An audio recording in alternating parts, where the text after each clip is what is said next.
Français. Français. Vous ne parlez que français. Même Bengala. Bengala, comme ça,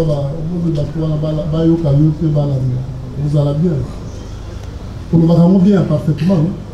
Mais la Zobela. Zobela. La Zobela, peut-être, on a bien été là-bas, on répète. Au Kokaroba. Oui. Mais il faut. Oui. Les polices de dire aussi, mais là, il micro, hein. Tété, non, il y a aussi. Oui. Voilà. Les enquêtes Bosso. Il y a expliqué qu'il y a pour la nuit, vous allez Bosso là. Vous allez voir, il y a qui pour la nuit, vous allez Bosso là. Il y a qui, auditeur militaire, le mec qui est Bosso là. La nuit là qui est pour la infraction attentat, terrorisme, meurtre, détention illégale d'armes de guerre, na tentative et assassinat, à ce qui est dans l'association des malfaiteurs. Makambo Nelio, Mingi, Etali,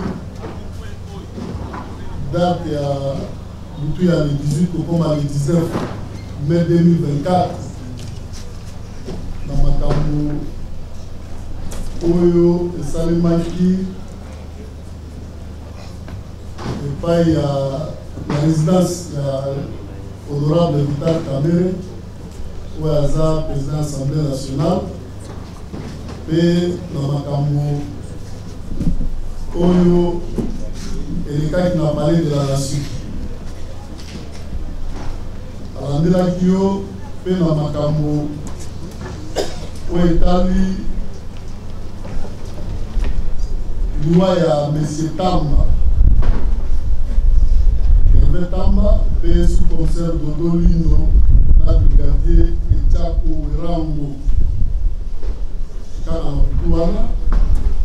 Et puis, dans les solutions de Soussoake, aussi Maki Bamandoki, pour Totangela Kyo, AK-47,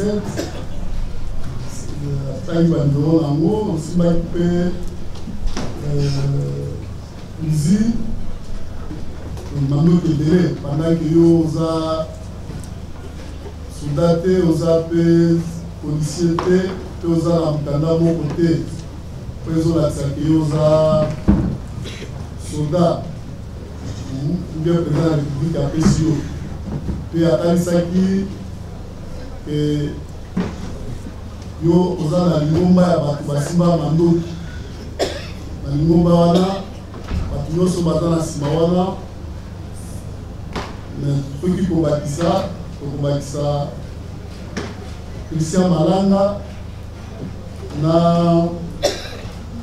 Abubakar oyo baza te, mais na bao nyonso bazali awa ezalaki na lingomba moko ya bato basimba bandoki mpona koatante na bomo ya bato na biloko na bango.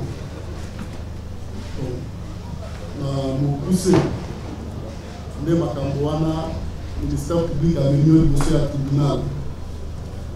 Olandi osalisaki yo mpe ke etumbu ya makambo nyonso oyo soki tozwi etumbu ya likolo eza nde etumbu ya liwa.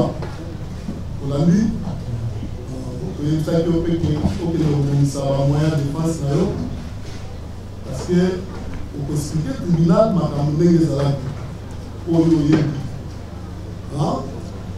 Voilà.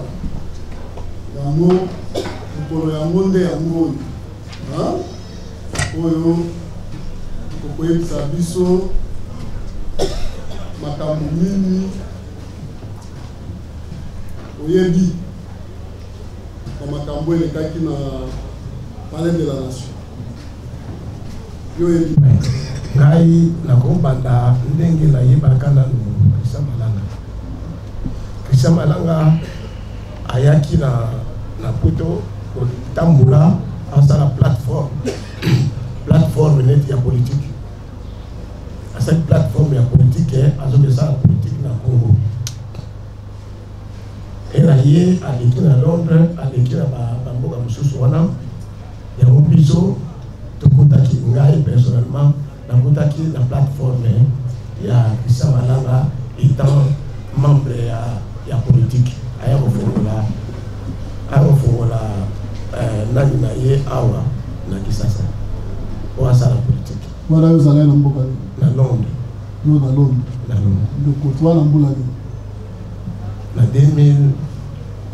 2014 ou bien 2015 ou 16, je me rappelle. Comment la plateforme vous avez dit? UCP, United Congolese Party. UCP.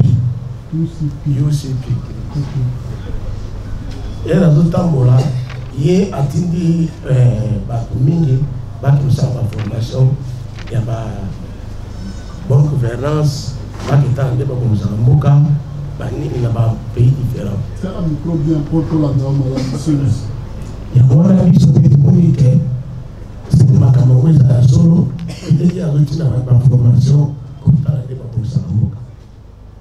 Je ne m'attendais pas dans ma camarade. Après 2019, à Bengi, Kenon, Boulon, à Londres, la Belgique, où il y a en Afrique du Sud, précisément en Swaziland. Tu es qu'on a d'ailleurs, tout ce qu'on a en 2019, il y a parlé à cette plateforme, il y a politique. Ils ont parlé à cette plateforme, il y a politique. Après tout Longwe, il est à Longwe dans l'Afrique du Sud, Swaziland, habitant Moulin Koki, à Angola. Ils ont le Tikali dans Angola, dans Swaziland. À Yosala 4, quelques mois, à Bengi Bisogeno, Biloboya, Bolonga, Kuna Bola Nangai. Ngabe na zone se comme biso dans la bonne côté, tout la zone de Abisina Mbuta débrouillé. Mbuta débrouillé. Tout débrouillé petit, bah toqué na Angola, tout qui dans Angola pour la coutu. Bazonga Belgique na Londres. Donc ça ne vaut pas la peine d'attendre comment on va parce que Bazonga la Bazonga. Ok, continue. Si vous voulez de commune Angola, visa de Sombaki, Balbini, le visa de Somba, pour aider, il faut faire un monde. De commune la carte Angola, de Fangiti, par sponsor, Antini Moto, par un sponsorisé, Bisso, par les missions de Papere, 1h du matin. Par les missions de Zango, dans quelque part de nos femmes. Après de faire en Angola, de faire une place, mon allié. Il parle toujours comme Angola. La ville mini na Zango est la ville moko bachino batonga. Oui. Toujours faire la place moko, il nous parle que la plateforme na ye ba makambo nyonso bani. Tu fais peut-être tout ça qui je crois que 5 mois ou 4 ou 5 mois. Aïe ça que non, yo ne mozawa yo kini Congo ba misusu bazozo batika na ye. Na Congo, na ye Congo awa. Na koti, na komi juste na. Année au Cap, 2024 na début. Na début. Na komi juste na triangle, na au téléphone et en komi wapi. Na bité na komi na triangle. Avec moni mbuta koti. Na mona ki ba lié à freiner ko beta ko. Pour la bis wana être dans la bis hein ayebisi na ye yo kene na sima contrôler ba bis na monduki biso na ye mon camarade na ye na chip na monduki so to kima nini nani la contrôler ni na bis la bis moi na ye yo za ko na bis na monduki la fenêtre wana na ye wana zaki na monduki ngunga wana nani zaki na monduki apare ye nani parce que ye mo okisa Marcel na camarade na ye Taylor so bango est basé une heure après une heure après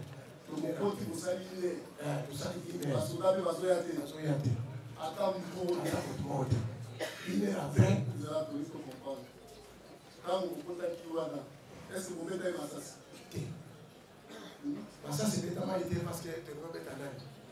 Son maître Massa c'était. Mais nous qui avons mis les appels à la munition de la quantité. Oh, là, la munition de la munition. Ah, mais si on pense que tu l'as évité, après c'est aussi malade pour pouvoir filmer. Là, il y a une munition qui est dans la munition de la quantité. Il y a un mot comme tu as eu ça.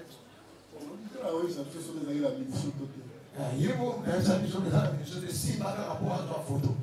Nous sommes ils sont de 6 000, sont au boy à papier Massassi. Après, Azus pour pouvoir, pour ça, il faut.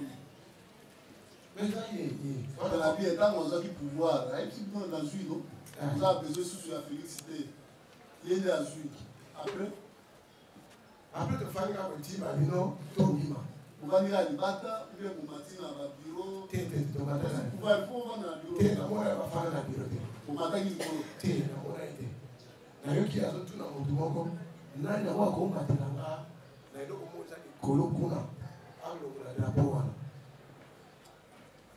biso to ba to comprendre te ake mata kolo kuna ake lo la drapeau wana ko ba cha drapeau ya Zaïre o matin peut ne pas Zaïre te kule makalite na parler de la nation matin libala la so to mona shera ça semblant na ya aussi para bo matisi voilà bakanzaki nyonso siko côté ya bureau ya président donc parti mosusu wape bakanzaki bakanzaki mpe mais après tant bosi pouvoir bosalisi boni ozi pouvoir oyebi te ndenge nini moto aprogramme ekokanga biso otala awa okokanga biso un an ye moko etolemi teli kote tokende te olembi nini oza na esengo bozwi pouvoir oki oza pouvoir wana esengo mais il y a un homme de Boye, le premier ministre de la DD.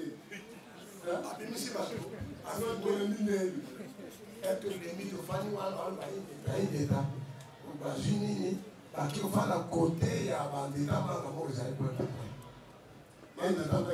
Ndita Manga. Manga Botaki. TZD, Ndita Manga.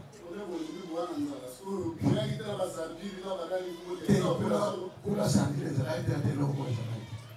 Era tele ni wana doso na bato. Unasona na tigala ki la famille na kwa super. Na bila na opas bazali. Na kekula na moni ba chuti aho.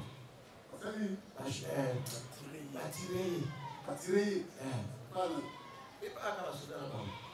Asiko ya hii. Te.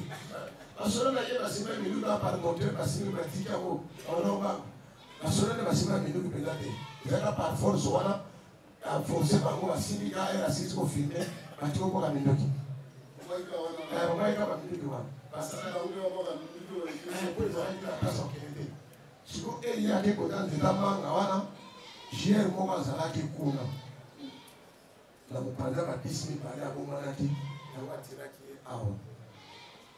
Enga na zoya na moni a tourner après azali ka même là-bas te ba ba mo bima azoki que la vie est la mission malade azali ba beta ki ça soit dans ba bindu ba azoki masiko ba loki ba azoki ye na koi na kepe na fani ka beti na fani place zaraki asala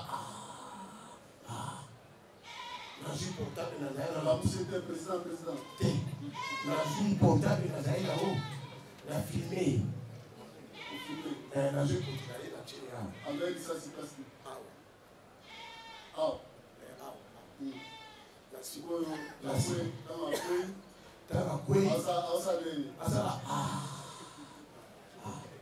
na moni kwe bon là tu vas ronfler la version moyenne à l'Obama, la famille gagnée.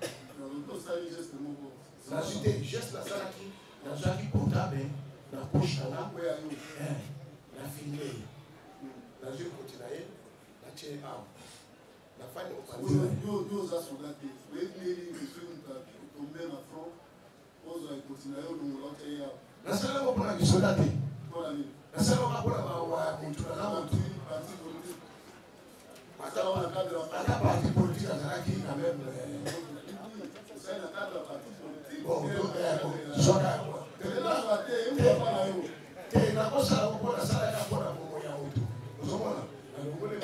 natie okokwaki ekotike kwa te natiki ekoti na ye likolo na ye nazwi photo siko munduki munduki na ye tingana kaka nasi munduki sikoyo ye namoni boye nakimi eske akufaki wana oui alisasi wana oui oza si très sûr parce que ezela na nini balobaka ke ye akanaki mobimba est-ce que ozoconfirme c'est faux nazalaki wana et puis ere ya akufi naluki lidusu nakota olandana te naluki lidusu ya liboso nakoki te lidusu ya mibale na force nakoti nakende ya kosika te nalali wana emeteri atikali na kati nga nalali na libanda na matiti na potopoto e bagere bazoya ota mosuki oyo nalambi bango te nakufi te naza information ozomona nakufi te naza information napesa bino commandant na bango abi boyoki moto wana bongoma ye te aza information oya na ye e bamemi ngai epa bagénéral na bango nayebisa etala krisa malanga na bomi ye wana nalingi oluka bosolo yo ozalaki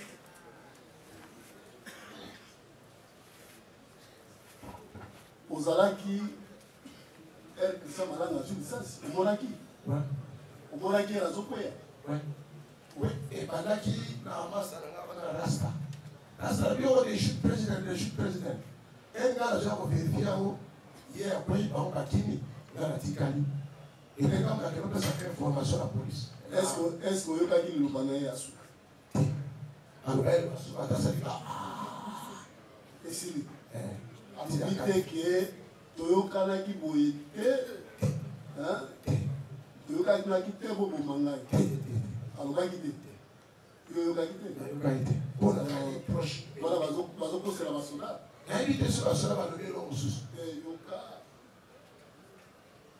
alobi te bakangaki mobimba me babomi ye eyo olobi babeti masasi na mosika apoi c'est ça nazalaki wana ozalaki wana mpe liloba na ya suka ezalaki te eza c'est ça non ntina suka ye na kati motema sikoko nazwi foto nazwi ye foto mpe wana tosi toyoki naleki na ye naki oyebisa na général wana nabitala bakomi ye wana bameni ngai ezwa ozwa moto oyo akolakisa place mokonzi na bango akufi azali mokonzi na bino donc na sens aloba na bango bameni ngai ti na kati nareta ye bazwi ye bon nayebi te so bazwaki naye komona bapiblie bafoto ozala batiki ye wana obe bozwi ye bokela bovisi te bazwaki ye na mbala moko te batikaki wana sase na ngai telefone na ye na nsima wana nayebi te ntango oyo makai na motuka na ye ozwa pasi estce obandaki koyoka ye azosolola na telefone ntango bolongaki na chez momo azali kosolola te na bato moko boye na telefone bazoordone pe bozoya nga namonaki na eta ondela melaki diamba melaki ondela melaki diamba mpona bano raisonne ezalaki trop kutamela diamba na asalisi bateni aza na minuki aza na badrone c'est possible omelidiamba c'est possible mpona banaaji wana ya foto de diamba oyo ya kongo te namonaki intention na ye kosolola oyo peut-être amelaki oyo omoni moto oyo aza mobangi yo okangama ye na esi okende oyo moto akamele ndenge enano na kote wana tuna ye ezosala te na nduki na banani okangami na ye ndenge nini na baetape nyonso oki odekri toliko okima wapi yo okimi aza na jipa kolanda yo place ozala atire okwei wana tokokima wapi tala na tozalaki contrainte soki osaliki erreur oye te alandi yo na ti mpona abomi yo libino koloba nini tokebe bosolo mission oyo ozoyango wapi wana nayebi te wana nayebi te po plateforme eza différent na oyo asali ozomona Asu Tolandio, Bana,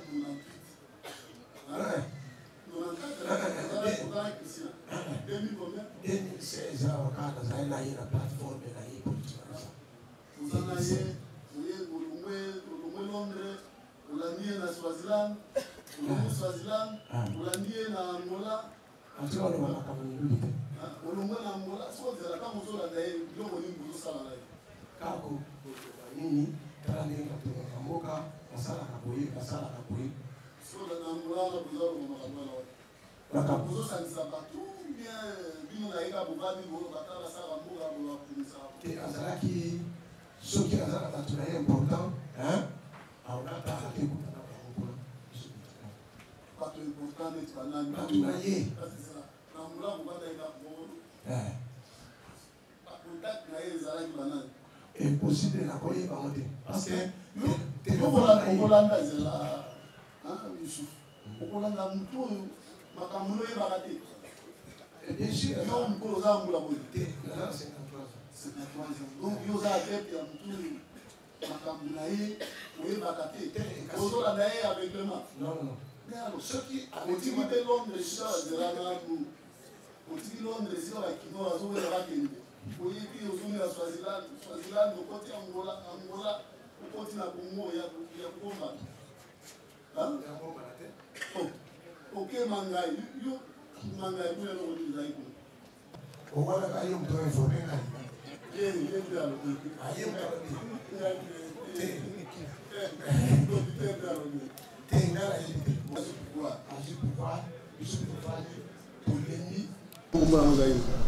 C'est à partir de ONG. ONG, ça dit organisme de l'homme. Naïbi commentaire, ONG. Senti na mangai, lelo ni deja na mangai. Mangai ça lelo te mangai ça ka ko ça ba ONG. Mangai penda na ya muta zaide. Ya moto ni to e ba do to ni e sabi so na muta zaide. Yo ka. Mo zai ko landela nini na makambo nyonso ko. Zai ko landela nini. Omoni a partir à kopesa bato pour ya bonne gouvernance na Londres.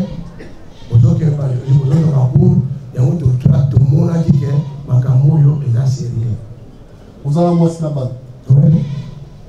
Na ba mwa nyonso sala ki ozolanda ye. Toi tu gagnes quoi?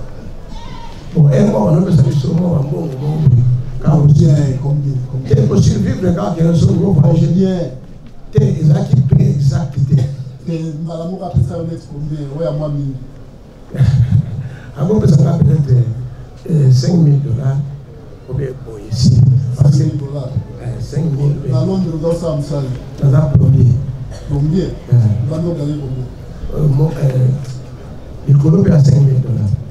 Si vous avez un objectif, vous avez été au côté, vous avez et puis $5,000 voilà pas tout peut-être après ça on va mbalamoko. Vous avez bien l'autre ni ya sala kate. Et l'autre ni nous avons balancé wana. Ndé tout bien la ngaye. Nous avons battu le parce que ce qu'on va y mo muta bomba bilo ndainga na yindi. Teyo zo bomba. Tena ko bilo ndé.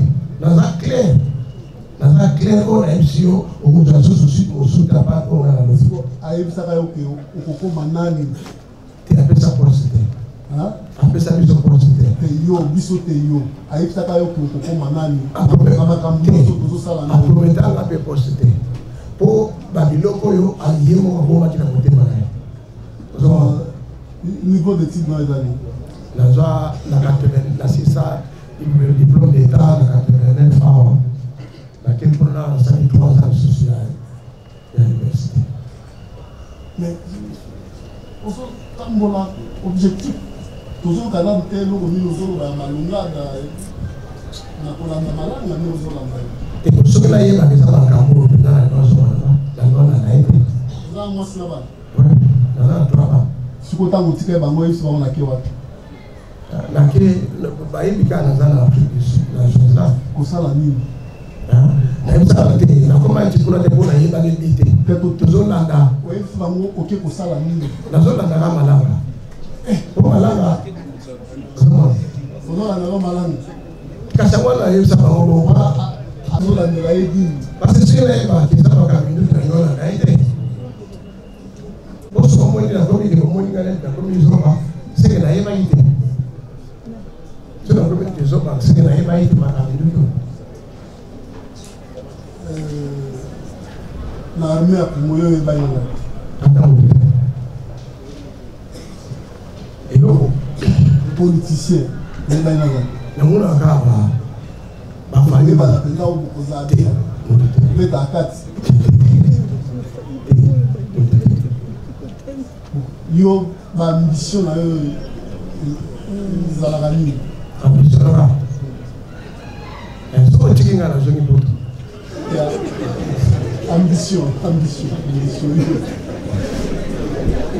si batiko zoni poto no so singoli poto so batiko poto Afrique ah bazolinga bakendele yo beti osala licence contraire ministère public tant tolandi ye tokani yo ah mais tozoinstruire eza bainfraction eza kobalana ezokokana donc tokozonga te po toloba ono atata o terrorisme eza nyonso eza esika moko ato baza na nsima oyebi nani avec exactitude makambo oyebaki nani te nayebaki na motu te nake komona bango kuna nayebaki motu te te apart bamindele apart bamindele na rifin koma zalaki bazalaka kuna esi bamindele kaka marcel na ben te talo nayebaki zalman nayebi nayebaki ye na marcel na bamosko kope ezali bazalman te talo nayebaki te Zalman na Marcel kope na bino te Marcel aza mwana balanga ayaka ayaki londres na mwana te Zalman aza camarade na ye mpe ayaki londres baactivité na bango zalaki te bon bavoyage na bango bazosala na ye te ntango bayaka bazalaki na mouvement ya papa na bango bien bango bayaka makambo na bango mosusu bon nayebi mpenza te bien ntango bazoya bozosangana na bango te asimisaki nga kaka nasimba po nzoka nde plan na ye ezalaki sikoyo ezala ndenge oyo oza civil oza na mokanda kosimba mutu te ndenge osimbaki ese eza malamu eza malamu te mais nasimbaki yango na volonté na nga te par force ndenge auditeur militaire alobi na lingomba na bino wana bobomaki soldat moko pa policier moko pa ya kamere kokombo ezali bacertificat ya dese po ezali ye alobi na yo bongo premier jour amemelaki yo attestation ya dese ya malanga nanange omonaki yango na abubakar pourkui amemaki attestation ya bapolisier wana te wana nano te kuna moto akufi te moto akufai te mais nani tamba kapital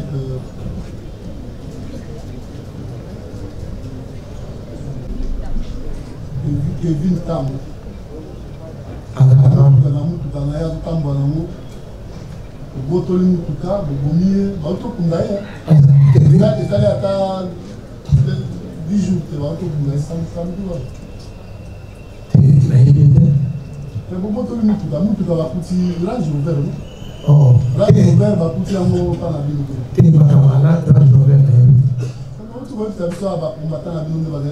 nayebi batunanga question wana bameninga ti na place yango na devo batuni question na bato bapeple mobandi ko moto akufaki awa babi totikaka komona moto akufaka te ngana minyoko na maboko baofficier nyonso baopg babemaki na kuna na place na motu kodema range rover na ye kumai na maboko na bino peut-être bato bazali liboso po bango olotakola baji 6-7 personnes c'est possible bakozala évolution bajuji wana moto ya chauffeur mpe awana bake nga na tika koyebi évolution wana te makambo wana yebango bango babomi yo bakotika yo na kati ya bato babomi te te infraction individuel mpona nini atieli te nga na kokozwa charge ya moto te ye nde atieli yo akoyebisa biso na yo toyeba oma akotisi yo na makambo ya liwa ya kelinani Kevin Tambo et puis Nandaka Kamel, après 2 jours, mais c'était news là en général, il y a un peu. Il y a un peu là, mais le président, Youssouf Azali Banda, habité dans le monde a été. Tous les policiers, il y a le livre, il y a le monde là. On t'a dit, il y a le monde de Bangou. Avec les gars, ça a été face à face après 2 jours. Ce qu'on a d'autres la question. Parce que on s'est dit au fond du sol, vous savez comment vous avez sur la torche. Pour la vie, il y a des allois à l'île. Dans le bâtiment, pour la vie. So, question à les avoir. Bateau, voilà. Bateau, fatigué après l'événement, ou bien après 2 jours, la route à l'avant. Bateau, il y a le vin à la terre.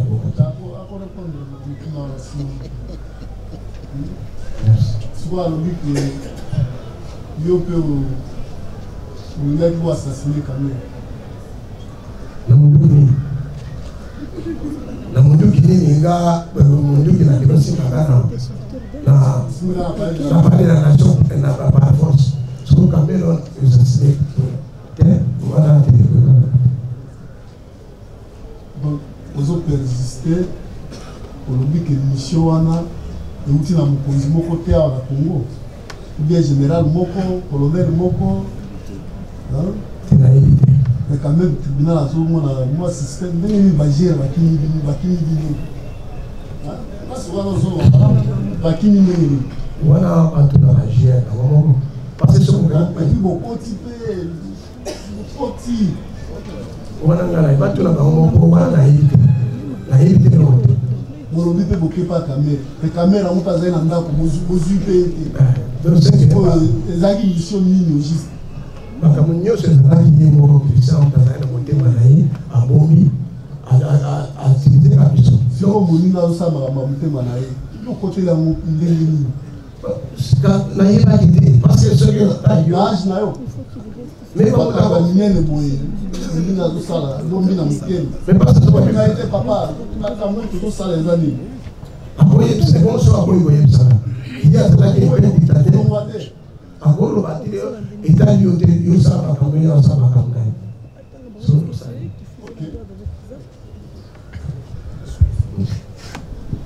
então tem Abubakar Azaki Kamara proche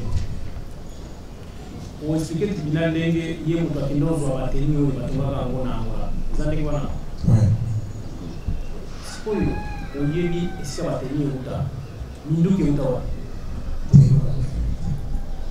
biso Christian a 2 minutes 3 minutes minduki mosusu abanoko abotoli na nzela su policier mo azala mundu azosoteba mwasi moko na bana azi mundu na china na ayo boto na susu mundu musu na society ona bosa ni na society 3 minutes na society azo achina nani la ni policier moko abotole mundu ki policier pas optimate abotole akati ngamu o sepela dozimboka biso zozotala kiba mundu ki kawa totala mundu kusuka kawa na setwa wana mozala mutu ka bozomona ndenge azoboto la ye moko bokima kite pona bozana butu bozana mutu yazala chipe na mawa bolanola mundu boza ibele boko bima ça mundu ki ata toze ibele mais ozala mundu ki te ausili sabino olobi tango bokoma ki epa ya j'ai combat en moni na yebi kongo te onje oyo 53 ans oyiki te onje ozokota na kati eza komoni ashikaki bato ashikaki yo bato te yo ye azalaki na kompani na ye ya or na Mozambique omonaki yango kompani mpona nini bosuka te kosala or kuna okota ti na mangai eloko nini eza mona mangai mangai eza eloko te mangai eza onje yango tolingi toyeba tolingi oyebisa biso kuna kokaza te yoka ozali kolandela nini na makambo nyonso ozali kolandela nini omoni apartir ya kopesa bato pour ya bonne gouvernance na l'ordre ozokemba oyoka bacour yango tomonaki te makambo oyo eza serve ozala mwasi na bana na ba moi nyonso sala ko zo landa ye. Toi tu gagnes quoi? Ouais, moi on a besoin de combien? Et aussi vivre là, il y a un seul mot bien. T'es exact, exact. Madame, on a pu ça avec combien? Ouais, à mamie. Alors que ça va peut-être 5 000 $. Ici. 5 000 $. 5 000 $. La langue de l'autre, ça me semble. Ça va premier. Combien? D'accord, gagner combien? Il faut à 5 000 $.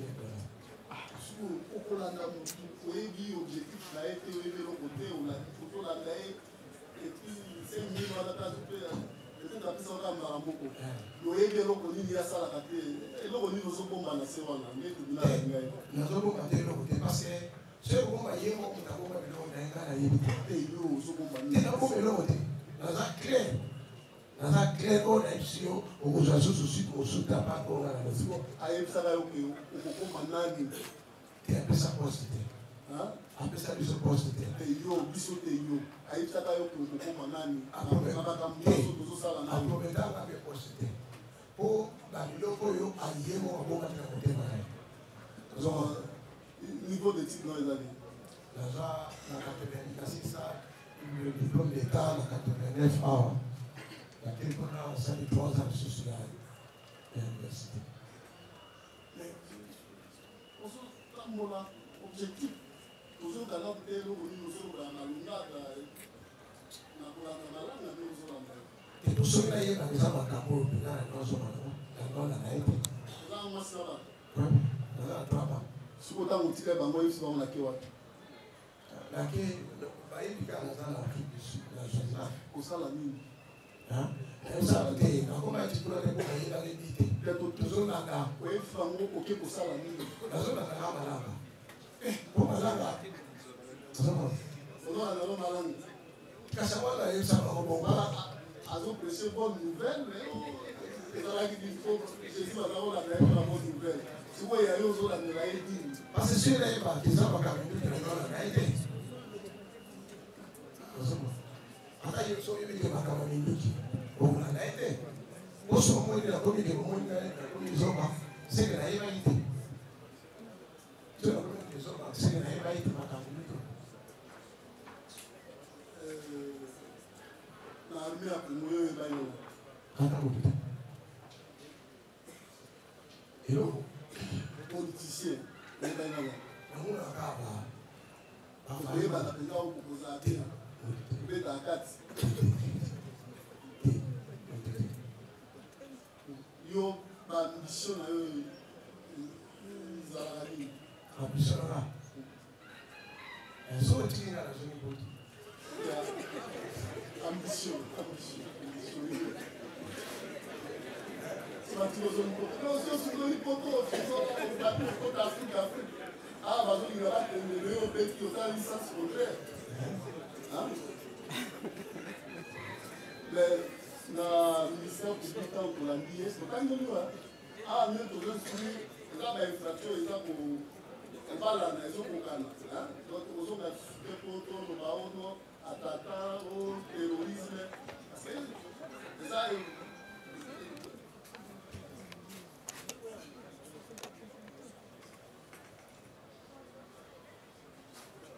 La bateau va dans la Simone. Oui, nani avec exactitude.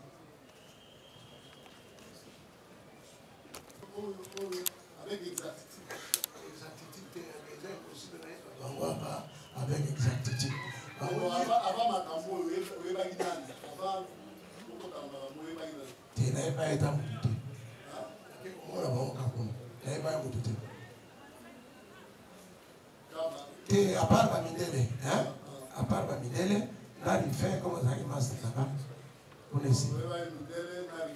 Il est pas Marcel, na ben. Tika, na évacué.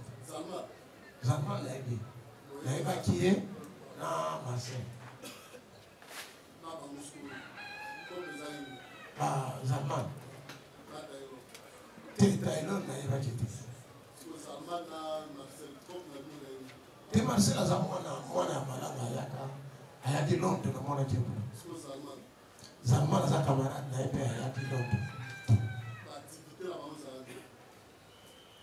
voyage na bango bazosala nayebi te ntango bayaka bazali na mouvement ya papa na bango ubie bango bayaka makambo na bango mosusu bon nayebi mpenza te ubie ntango bazoya kozosana na bango na lingomba ya bino ya bonne gouvernance aye wana makambo nyonso auditeur aza na makambo mosusu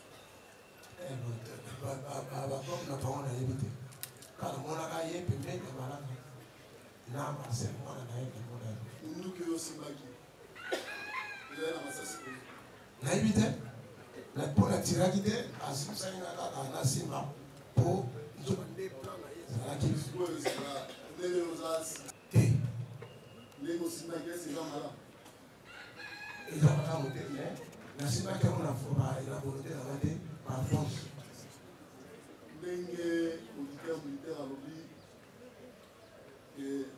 na lingomba na bino wana bokomaki soda moko kaka policier moko kaka kamere okombo ezali bacertificat ya dese mpe ezali ye alobi na yo bongo premier jour amemelaki yo attestation ya dese ya malanga nana emonaki yango na abubakar pourquoi amemaki attestation ya bapolisier wana te wana nanu kuna moto akufi te mais nani tamba kapitan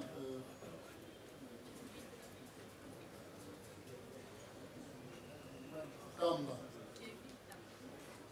Kevin Tamba na mutuka na ye azotambula nango obotoli mutuka bokomi ye baotokunda ye ezali ata 10 jours te baotokunda ye samedi wana nayebi te bobotoli mutuka bakuti range rover range rover bakuti yango mpana bino te makambo range rover nayebi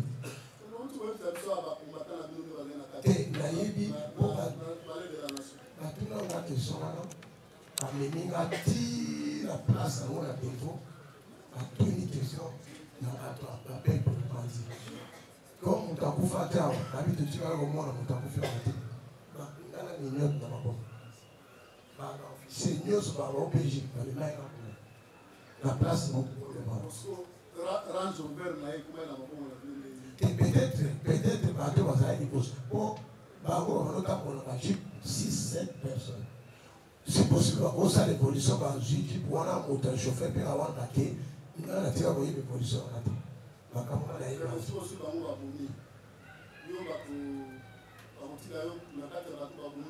te l'infraction est individuelle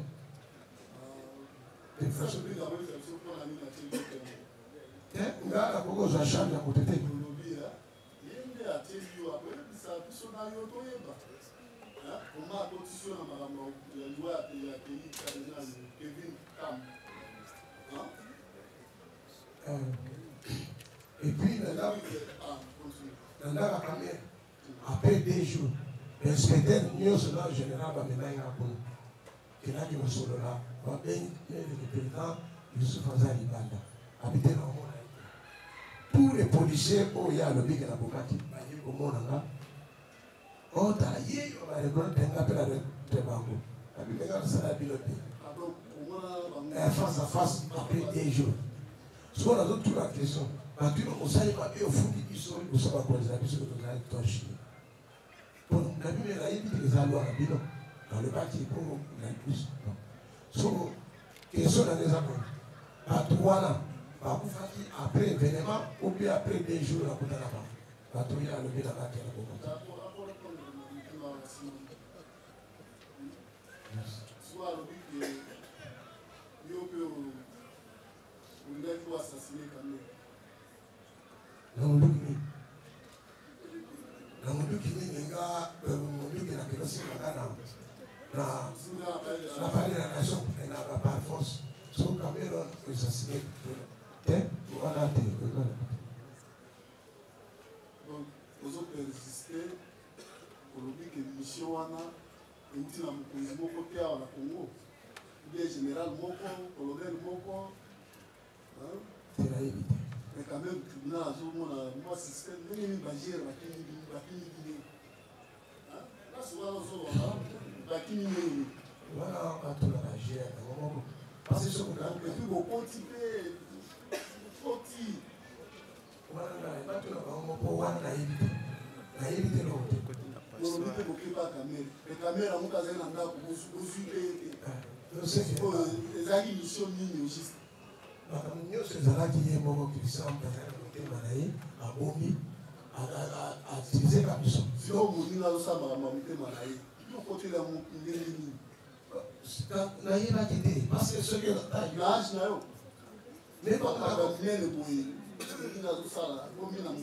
mais pas ça papa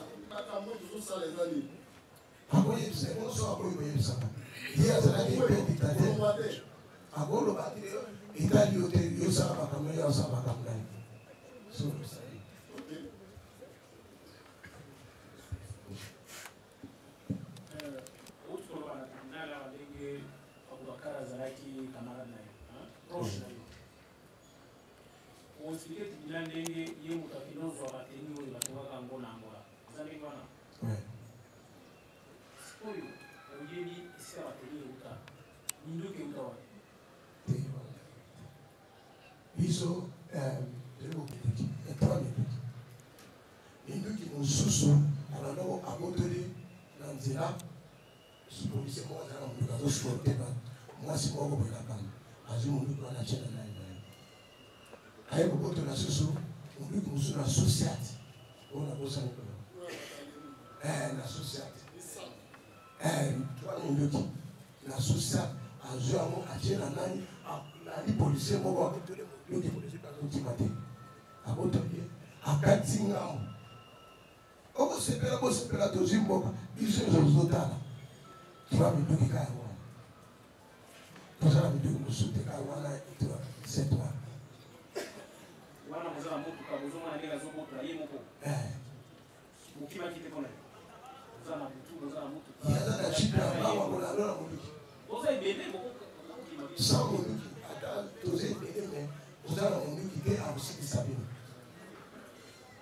aujourd'hui ntango bokomaki epai ya honorable Kamere okiti na motuka mpona boyingo ya bobakari koke yo moko ozwi nzoto na ye omemi yango na kati ya motuka eza bongo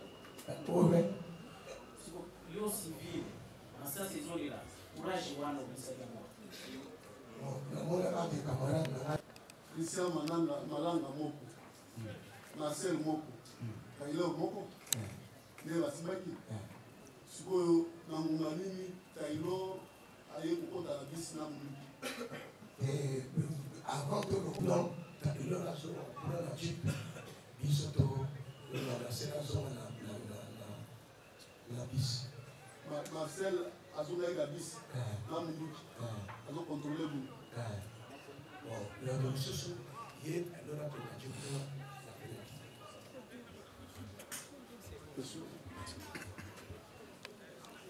Libida Nazara déjà Yeba, yo Ribanda Manana depuis 2019. Pendant 2019, voilà, si vous avez ça donc yo Yebagi objectif, il y a plateforme et tout pour engager la communauté, donc vous pouvez baroka kata ou bakamukoi. Comment expliquer ça en tant qu'un homme responsable? On s'engager à faire, oui, bah, réalité ou bien objectif à faire et aucun cas pour la la plateforme à la origine. Nous avons affaire à la origine et non à tout le monde.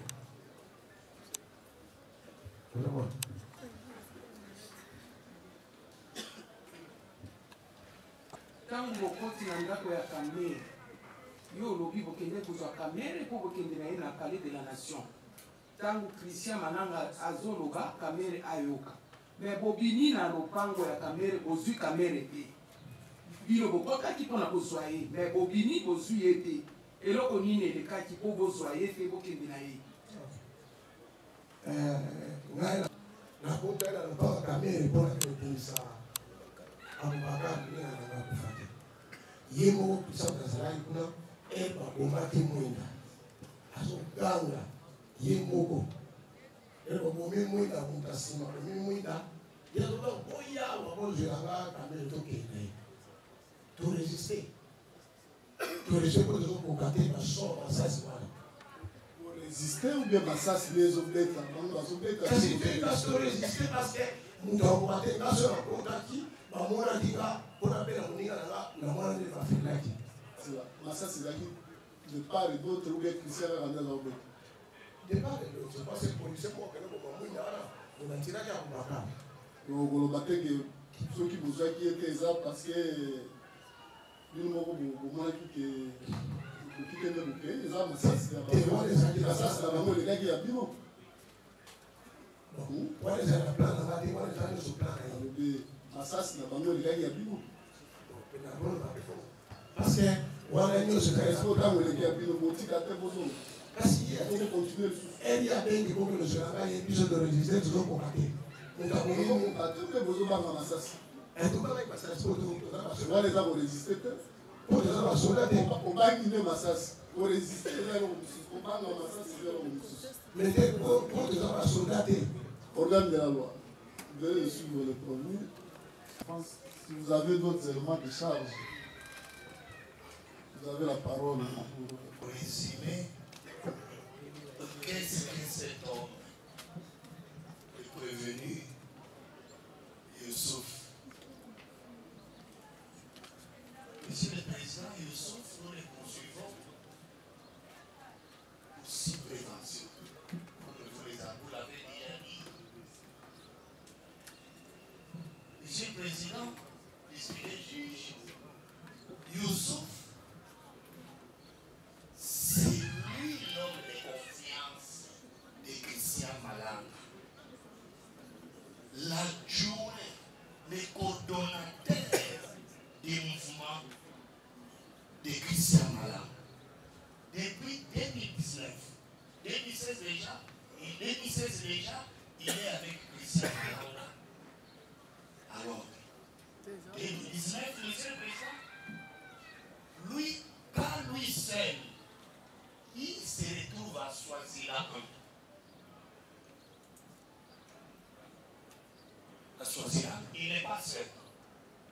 Il est avec Papa Godet. Il est avec Papa Thomas.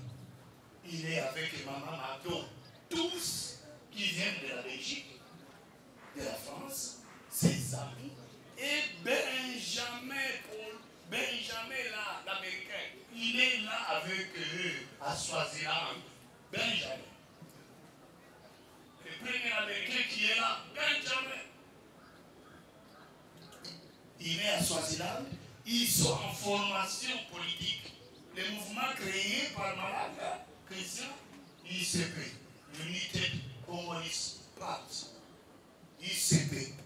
C'est ça, les partis politiques. Un mouvement de libération. United Communist Party. L'unité du parti communiste. S'il vous plaît, j'aurais préféré que l'interprète se mette là-bas, à côté de ces là, sans parler à micro. Je vais résigner, je vais respecter. Ça leur permet aussi de suivre ce que nous sommes en train de faire. Monsieur le Président du Seigneur juge, Ben est à Swaziland. Il appelle la diminutif Ben, c'est Benjamin, l'Américain. Ils sont nombre de 5 en formation. Ils apprennent quoi? La bonne gouvernance, comment gérer le pays. Monsieur le Président du Seigneur juge. Et de Swaziland où ils étaient, avec Youssouf, l'homme de confiance, ils vont descendre en Afrique du Sud. Et là, Christian Malanga, il quitte l'Afrique du Sud, il vient en Angola. Monsieur le Président. L'homme de confiance est resté toujours à Swaziland en formation. Comment gérer les pays? Ses coéquipiers, Maman Mado, Papa Thomas, Godet, Pasteur Godet et les autres, rentrent en Belgique et en France. L'homme fidèle à Malanga est resté. Lorsque Malanga est en Angola, Monsieur le Président, il entre au pays en clandestinité. lorsqu'il entre au pays, il fait appel à son coordonnateur. Cet homme ici. Cet homme qui semble, il est dans la diversion, il vous dit, comme s'il ne connaissait rien, il ne connaissait pas le Congo. C'est un originaire de Lukula. Le territoire de Lukula dans l'Afrique. Il connaît bien. Monsieur le Président, il connaît bien le Congo central, il entre, il descend avec ses coéquipiers. Il vient avec qui? Il vient avec Benjamin, l'Américain. Ils entrent aussi Kabila, Angola, Yéma. En clandestinité, ils entrent, il a payé l'argent de $90. Faux et faux. C'est la clandestinité. Leur maître à penser est déjà à Kinshasa. Christian Mara, qui était resté en Angola, par des contacts. Lui est là en Angola avec le Christian Mara. Des contacts, des partis par là. Jusqu'à ce que lui, il sera dépêché à Kinshasa. Et il est allé jusqu'à Mangaï. En Mangaï, je connais bien la programme de Mangaï. Il est allé à Mangaï, Monsieur le Président, où il est allé comme recruteur. Il recrute. Par ruse, il fait voir aux jeunes gens que c'est une ONG de bonne gouvernance, néanmoins, c'est la prise de pouvoir. Il dit non, derrière nous avons déjà le pouvoir. C'est comme ça qu'il va commencer à recruter. Il est resté à Mangaï pendant 3 mois. Christian Malala quitte Angola. Il entre lui aussi par la clandestinité. Il va trouver son logement. Auberge Momo. Monsieur le Président, l'auberge Momo va l'accueillir avec son fils, avec l'Américain Ben. Ils sont là. Pendant qu'ils sont là, en train de distraire les gens avec le karaoké chaque soir, en train de danser, et le coordonnateur ici, le prévenu, recrute au Congo central. Il fait le tour, il retourne. Il fait le tour, il retourne avec des gens. Lui-même connaît ces gens. Abdul, à qui centre. Il a des gens à Matadi qui sont positionnés. Et c'est de cette manière-là, tous les tours de recrutement là, Congo central Kinshasa, Congo central Kinshasa, il a terminé d'abord 3 mois à Mangaï. Et c'est de là qu'il a eu Aboubakar. Aboubakar, c'est un militaire. Aboubakar, c'est un sportif. Un homme aguerri. C'est lui qui l'a recruté là-bas. En lui disant tout ce qu'il y a des mouvements. Il lui dit clairement, nous allons renverser le président de la République et Félix Tshisekedi Tshilombo. Il lui dit, c'est athée. Nous avons renversé le pouvoir. Et il a pris ce costaud-là, Aboubakar, comme un agent de Mangaï, il l'amène à Kinshasa. Ils arrivent à Kinshasa, ils vont où? Il va présenter Aboubakar, Christian Malala, chez Momo 19. Chez Momo 19, tout se passe là. Tout. Comme si on disait, ni vu ni connu. Mais tout le monde sait ce qui se fait et ce qui se réalise. Parce qu'on est impliqué. 3 mois durant, lui à Mangaï, Mangaï ici. Quand vous quittez Mangaï, vous arrivez à Idiofa, vous êtes à Kikwit.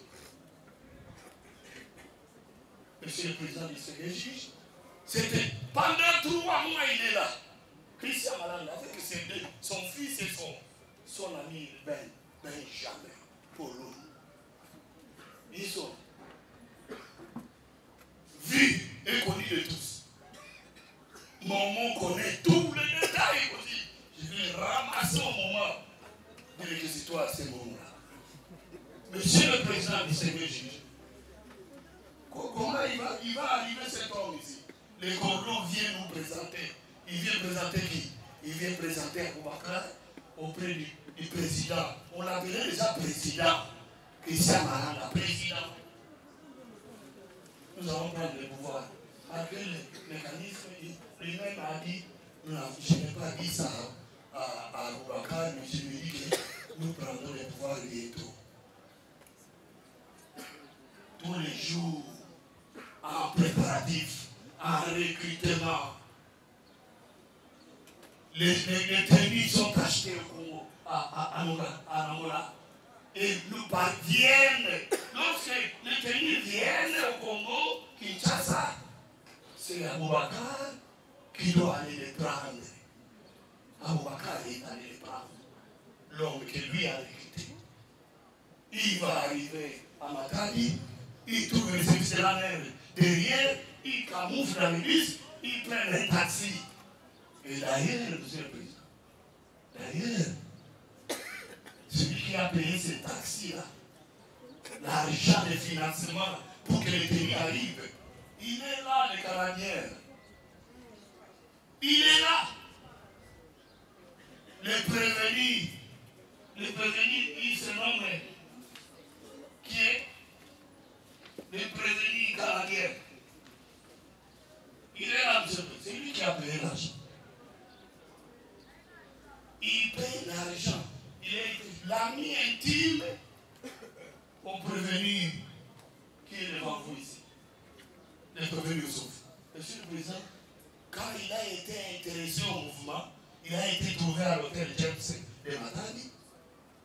Le prévenu Riffer, il est là, Riffer, l'homme de Canada. Il donne son accord et il verse l'argent pour payer, pour que le pays puisse entrer à Kinshasa. Bien payé. Aboubakar revient à bord d'un taxi avec les tenues. Et lui, le recruteur, le coordonnateur, il a chaque antenne, à Kissamtou, il a Aboubakar, il a Abdou, à Matadi, il y en a d'autres qui sont en contact direct avec lui. Et c'est cette disposition-là qui a été prise, qu'il faut prendre 2 bus. Ils en ont pris 2. 2 bus pour embarquer. De Lukula. Ils arrivent à Matadi. Matadi, ils contournent le service de l'État. Et lorsqu'ils embarquent, monsieur le Président, jamais faisant, ils prennent des jeunes. Et il est à bord. Le coordonnateur est là, l'adjoint. L'homme de 9 ans d'Iran avec Christian là, depuis 2016. L'homme de la manière de l'Asdel à Kiton, c'est un idéologue. Il sait comment donner l'idéologie pour que les gens entrent au mouvement. C'est comme ça que les jeunes gens ont été pris. Ils savaient le but. Monsieur le Président, il se juge, ils arrivent. Quand ils arrivent, Aboubakar est dans le taxi avec le tenue militaire, le gros, une autre partie de tenue dans leur bus. Aboubakar, il les trouve à Kazangoulou. Ils ont quitté Matadi depuis le 17 mai. Vous imaginez? Il faut y aller mollo pour attendre la date fatidique du 18 au 19. Tout est planifié. Monsieur le Président, qu'est-ce qui va arriver? Il traîne à Kazangoulou. Lorsqu'il traîne à Kazangoulou, il reçoit l'appel de Malanga. Stoppez là-bas. Depuis 9 heures, ils sont à Kazangoulou. Il lui dit d'amener 6 hommes avec lui à Kinshasa. Il va vous dire comment faire porter l'arme, je ne les connais pas. Comment vous allez porter là, vous ne connaissez pas?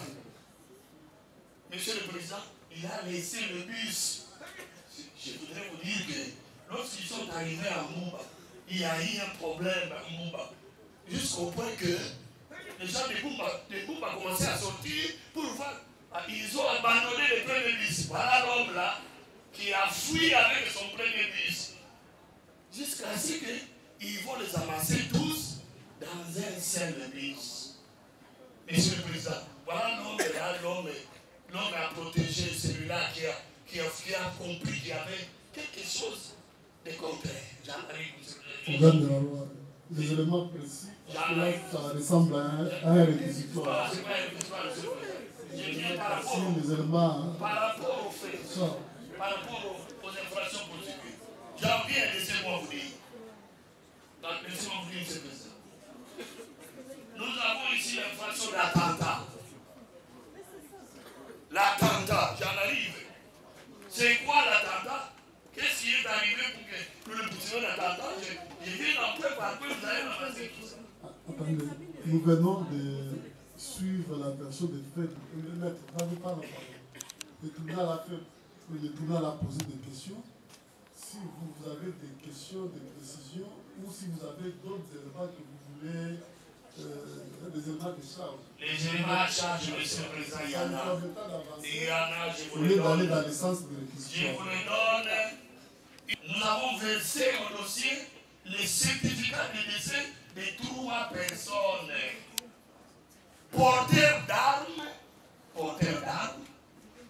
chemin faisant, ils ont tué Tamba Kevin. Nous avions versé. C'est versé au dossier. Ça, c'est la copie du ministère public de certificat de décès là.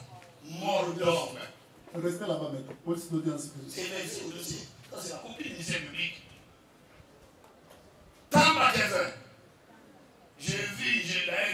En sortant de l'hôpital, quand j'étais sur la ville 24, j'ai vu comment ce cortège-là quittait l'hôpital de Saint-Antoine et Tamba Kevin. Quand ils allaient enterrer, et j'étais engagé sur la voie, sur la ville 24. Tamba Kevin, l'attestation de décès est là. Étant à bord du bus, porteur d'armes. Mort d'homme. Nous en arrivons, monsieur le Président. Ils arrivent chez Kamel. Ils tuent des policiers. Et Tchako Warago et Dodo Lindo. J'avais versé au dossier central de lycée.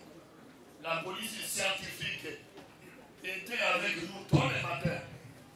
La police scientifique. Tous les matins, et la police scientifique est là avec son rapport. Versé au dossier. Voilà les balles, comment ils ont trouvé. Notre homme de Chino, voilà le Fongola. C'est la police, les rapports de la police a vu. Des personnes tuées chez Kamel. Monsieur le Président, je suis en train de rencontrer ces infractions. Tuées chez le président Vital Kamel Ouagadougou. 2. Les prévenus ici devant vous, un homme bien rodé, lorsqu'ils ont utilisé les drones chez le président Vital Kamel, en train de vouloir les cibler, ils ont tiré sur sa chambre, sur la maison, monsieur le président. Tous les matins, j'étais là, le caméra, pour constater tous ces faits avec la police scientifique.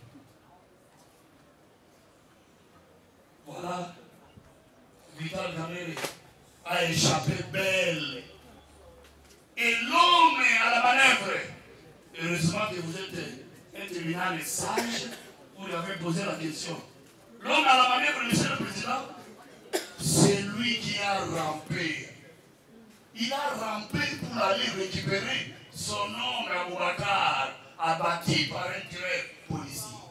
Oui. Voilà, il abat un policier qui a abattu. C'est lui.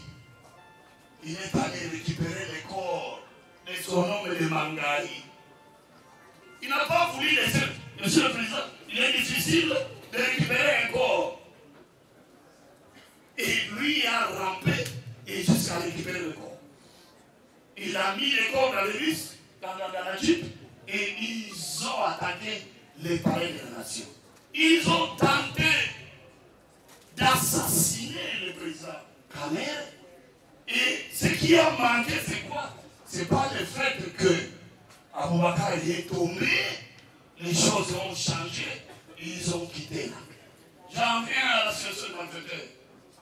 Une bande armée et lui-même est porteur d'armes. Monsieur le Président, j'en viens à quelle infraction encore faudra-t-il? La détention illégale d'armes et de munitions de guerre. Il vous dit encore, Monsieur le Président, que c'est lui qui était à côté de Christian Barade lorsqu'il a été abattu.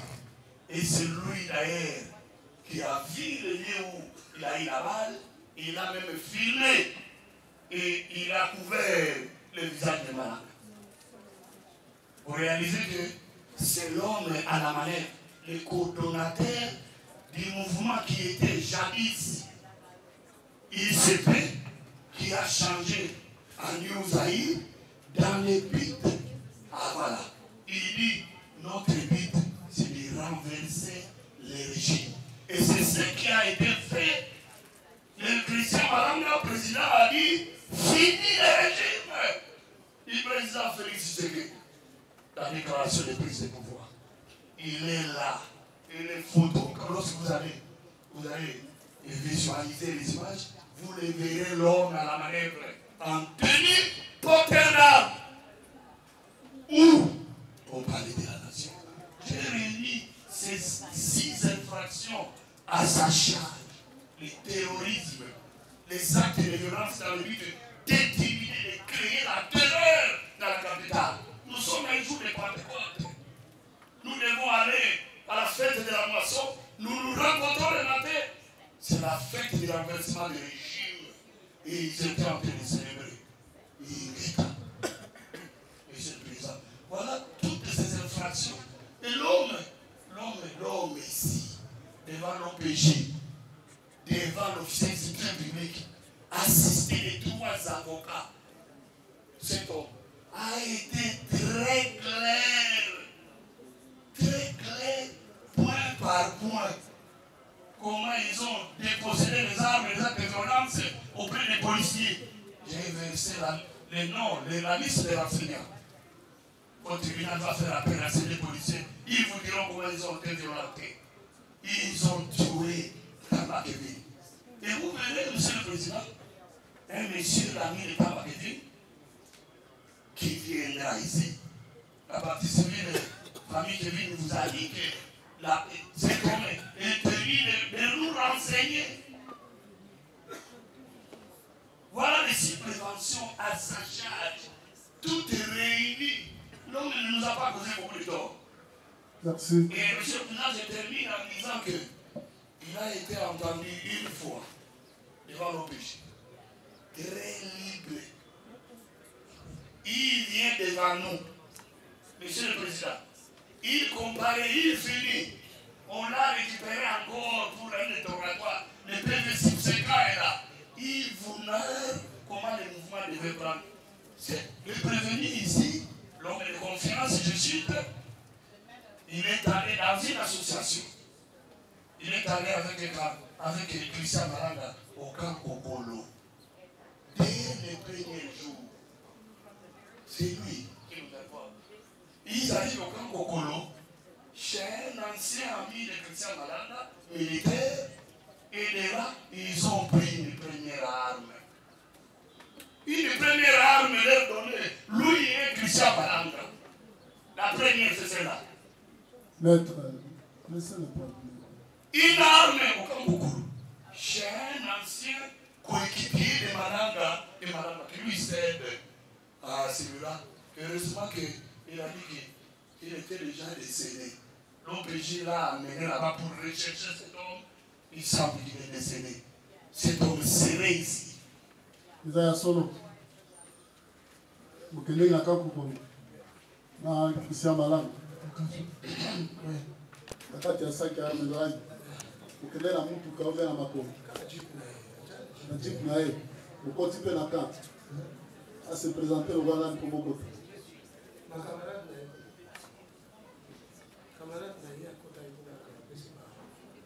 mpe camarade apesi ye munduki apesi soda wana $10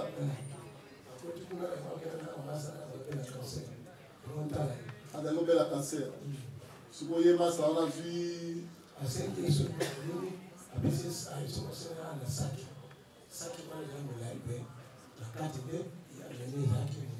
arme ezalaki na kati nde bozomi nango wana ezalaki jour ya kokende koatake palais de la nation bien combien de jours avant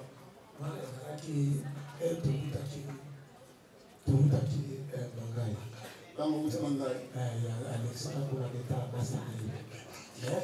bozalaki na ye mpenza confiance eza kiso confiance te nanga rectifie naza moto ya songololo te naza moto ya lokula te so nabi naza moto ya mangai epuis nakendaki mpona korekrite te bateme azoprononce ko rekrite non natia korekrite te so na rekrite ala ozwaka bobakali ye moko te. Monsieur le Président, je termine en disant que vous dites qu'il ne connaît rien. Il voit l'arme, il rentre chez Momo avec un sac et la première arme est là. Ils arrivent à la maison, ils trouvent deux autres. odenosaki te munduki wana okendeki nango ozali na saki ntango omoni ye aza suka te aza nde moto aolie mais sikoyo bokuti ke saki osimbaki oyo bapesi bino na ka eza nde munduki mpona nini te odenosiki moto oyo nazomona ye suspect tokutana na ndako mongo te kaka batie na ye atie eloko na ye ye akei nga na image nayebi ke eza munduki ntango ozokende deja ifo ozala na esprit moto oyo akoma minduki bokomi na be wana namonaki yango neti azopesa oka bainstruction mpo oyo oza nde moto ya bainstruction ozoresevoir nde kaka problème ezali parce que ezazocanga neti odire nsima na ye eza ngai te naza neti bato nyonso yo ozalaki troisième soki oza nzela nani azalaki deuxième bango azalaki na problème na deuxième te mwana na ye zalman te taylor te azalaki na système wana te azalaki na système kaka akomaka président premier ministre azalaki na système wana te azalaki na système soki atilize yo mpona likambo yosala likambo wana osala oloba te yosala oyo ayebisi eza te ke o oyo deuxième. Ça va, vous avez fini. Monsieur le Président, je suis tanné.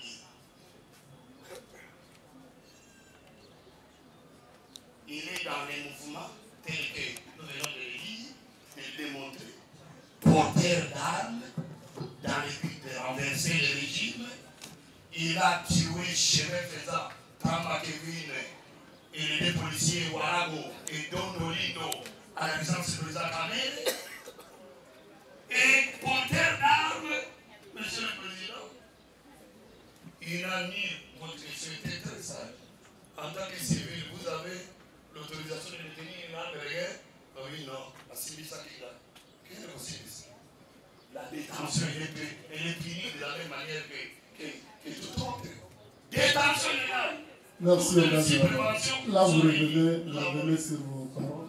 Attendez, c'est dans la lumière.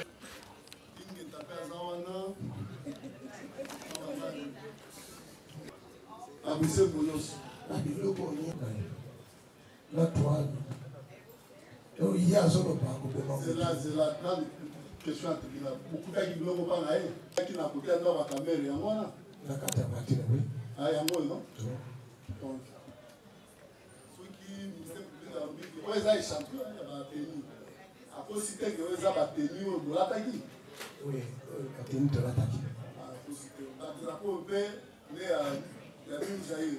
oyo abimisaki totika koyeba badrapeau te abimisaki yango na saki na nsima camion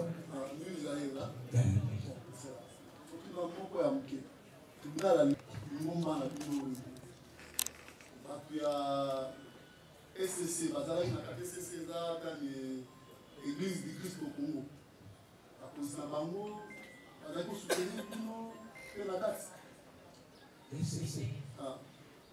bazalaki na contact nayebi bango te nayebi SCT bongo nani monseigneur Ambongo nani ngumba na ye catholique bazalaki mpe kosoutenir bino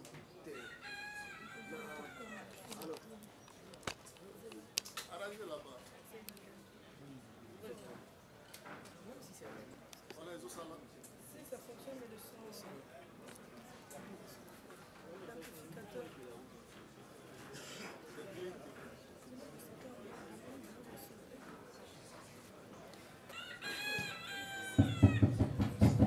Voilà, terminal à Ngaïba. Est-ce que Monseigneur Ambongo bata catholique na lingomba na bango? Vous avez na bango longo pe bazo soutien bino maboko. Oui, on a taille, la téléphone que non, moi na poussa na continuer. Vous avez guidé. Vous avez nani pour bazo panga na Christian pour aya kozwa pouvoir. natika kufanya Christian kama na ngola na Moïse kinde yazo la ko patra tina ngaibo natika kufanya Christian place mieux sauter kama na ngola ici Ah on a Kinshasa tango beaucoup ata des jours à pas konzi moko te sango bena begi abi bosala longo na mokino kasi eloko bango batonti ngai ezelo wana ata longo eta ngai pona lo le ngoya tena yebite là on va qui tena yebite na yebita koma mokonzi moko ate donc torture wana eza nango na parce que yo mozambique wana oloba bosembo te torture wape eta bakona dénoncer tout ça nini tozokimisa yo ota bakoma moto okanga kombo te ata mpona yebi te ndenge eza mpe koswa tribunal okangi mpe kombo te te nayebi te nakokosela moto makambo te bapesaka te foto na yo sur bametre babaki o torture biso nyonso batortira biso mpona déclaration maître tala nde mozosala ye il faut pas faire ça mais problème eza boye il faut pas faire ça À chaque fois. vous aurez la parole tout de suite à chaque fois c'est à ce moment là que vous allez réagir à chaque fois là vous allez juste si cette question là il n'a jamais été À chaque n'a fois. pas cité quelqu'un chaque fois bazobenga ngai po bapesaka na bulkeno tokimisa yo bapesaka te foto ya bato moko ena mpona natokokoyede mpo bakimisa bafoto amonaki ya banani nayebi te nayebi bato te okuna bango te ke bato banani te nayebi bango te babi mpona bafoto mibale oyo otala bongo biso kokimisa yo oti kokolisa bato nga nayebi eloko te nayebi komwa moto awa te mais kokota na palais de la nation torture ezalaki te ezalaki na so torture ezalaki te kosimba munduki ndenge ondimaki torture ezalaki te olobi kosimba munduki ntango bazotuna na pv ezalaki te olobaki kosimba kasi non olobaki kosimba par contrainte c'est ça non wana torture eza te wana eza toko boyi ok maître maintenant vous avez la parole Merci. Qu'ils prennent d'abord parole la partie civile viendra après. Monsieur le Président de la parole nous accorder. Heureusement que le tribunal a essayé, bien qu'enfin, de démontrer au ministère public que cette phase, c'est une phase de questions-réponses. Il a nos PV, il a les déclarations, mais néanmoins le ministère a voulu montrer à la face du monde et lui connaît mieux le Congo plus que tout le monde. Tel n'est pas l'objet du dossier. Ici, nous sommes en matière pénale. Le tribunal a posé un certain nombre de questions aux prévenus. Le ministère public a pris parole. Au lieu de poser des questions ou d'apporter des preuves contraires aux déclarations faites par les prévenus, il a commencé à nous faire un réquisitoire sitôt. Il attend. Le moment du réquisitoire viendra, il va le faire. Nous avons suivi le ministère public religieusement. Nous avons compris qu'il a une difficulté. Il a une difficulté parce qu'il vous dit qu'ils ont tué. Tout le monde n'a pas pris l'arme et tiré. Lui vous a brandi des réquisitions faites. La police scientifique, oui, il doit dire à tout le monde que M. Issouf, notre client, avait une telle arme. Cette arme était munie de telles munitions. Et après expertise, on a trouvé que c'est la munition qui était dans l'arme, tenue par les prévenus qui a tué. C'est ça.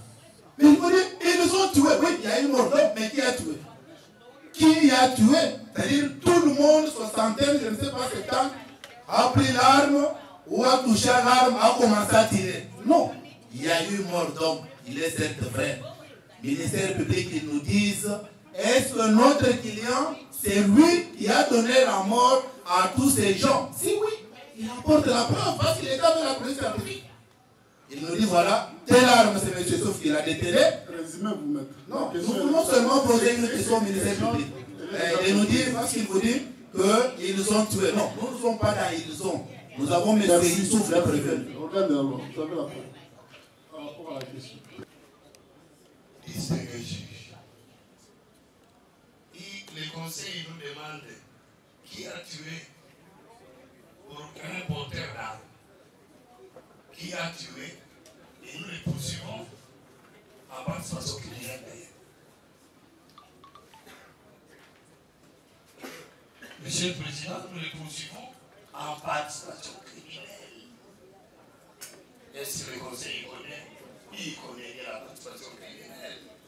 En deuxième grade, déjà, la participation criminelle.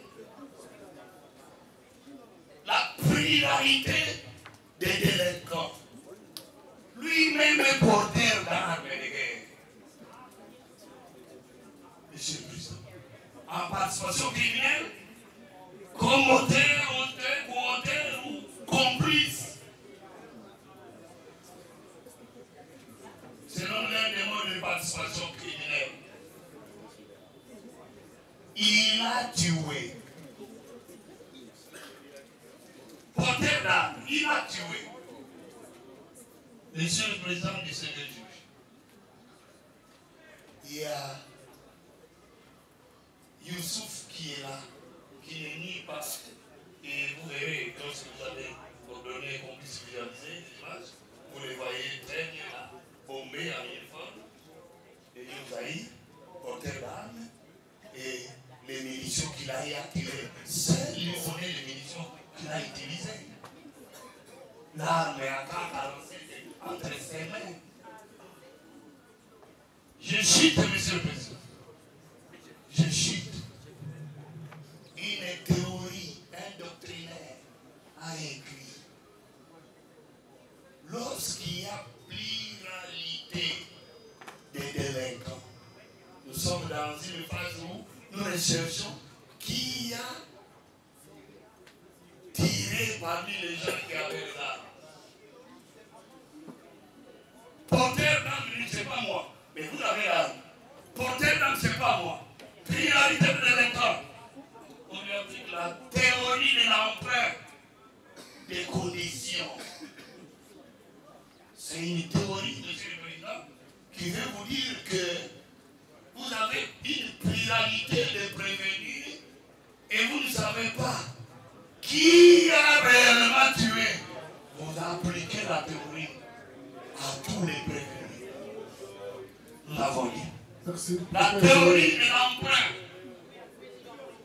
Cette théorie de l'emprunt des conditions. Merci. Nous allons verser cela. Merci. Il y a une autre préoccupation. Oui. Bien que le ministère public nous a dit. Tirer les conséquences. On va tirer à tirer. Qu'est-ce qui prouve qu'il a tiré? Voilà, nous allons tirer toutes les conséquences. Mais néanmoins, le ministère public vous dit, noir sur blanc, c'est lui le coordonnateur du mouvement. Nous voulons que par voie du tribunal, que vous puissiez poser au moins la question au ministère public de nous apporter ne serait-ce que les statuts de cette ONG où notre client et les coordonnateurs. Parce que cette fonction quand même, c'est une fonction si on peut en parler ainsi. Mais c'est écrit où il a eu ça où? Oui, on a alors. Je rentre au PV de Youssouf pour dire que l'avocat, peut-être qu'il n'a pas lu, il vient de ramasser, je ne sais pas comment, Youssouf, le PV de l'officier du lycée public, je ne voudrais même pas aller au PV de l'OPJ devant nous, en présence de 3 avocats du barreau de Kinshasa Matete.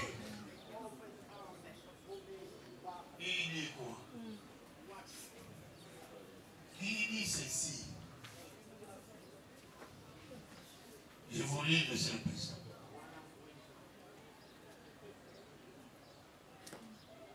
D'abord, devant l'OPJ, on lui pose la question.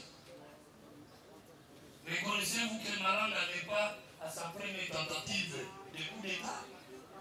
Il répond, oui, mais il n'était pas bien préparé. À la première tentative, il n'était pas bien préparé. J'étais à Brazzaville. J'avais traversé et j'étais comme recruteur et coordonnateur des opérations. Ça, c'est devant l'OPJ. Il vient devant nous, Youssouf Ezangi Viatoshi, assisté par Maître Nicolas Niemo et suivant du baron de Kinshasa Matete. On lui pose la question.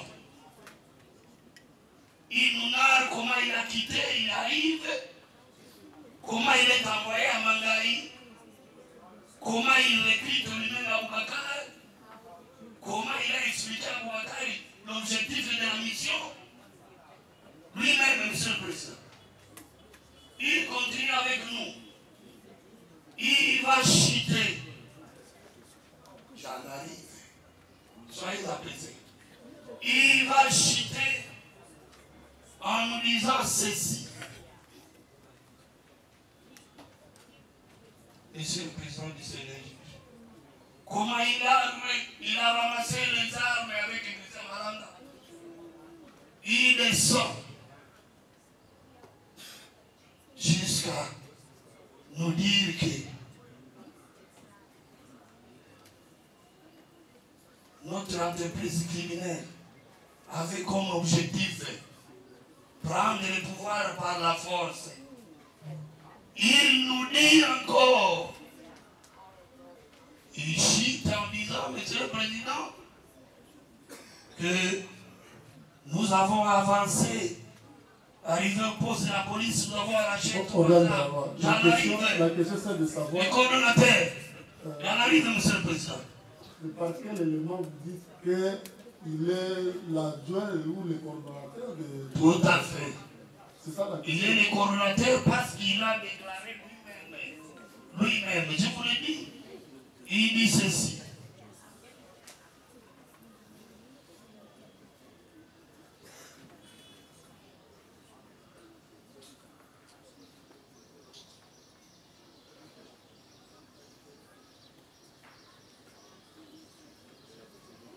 Ah oui. C'est lui-même qui nous l'a dit, Monsieur le Président, qu'il était coordonnateur du mouvement et recruteur.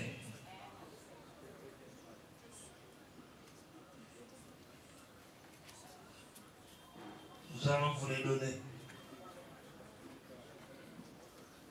Je pense que vous êtes en train de sortir, on peut passer à autre chose. Hein? Oui, Monsieur le Président, je vous les donne.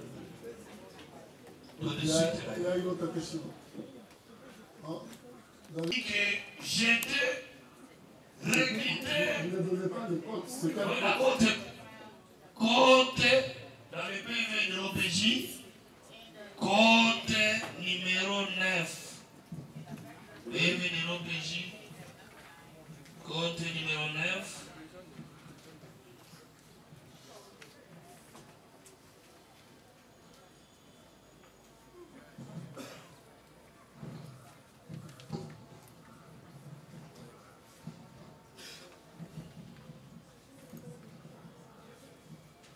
Oui, Ogame, alors.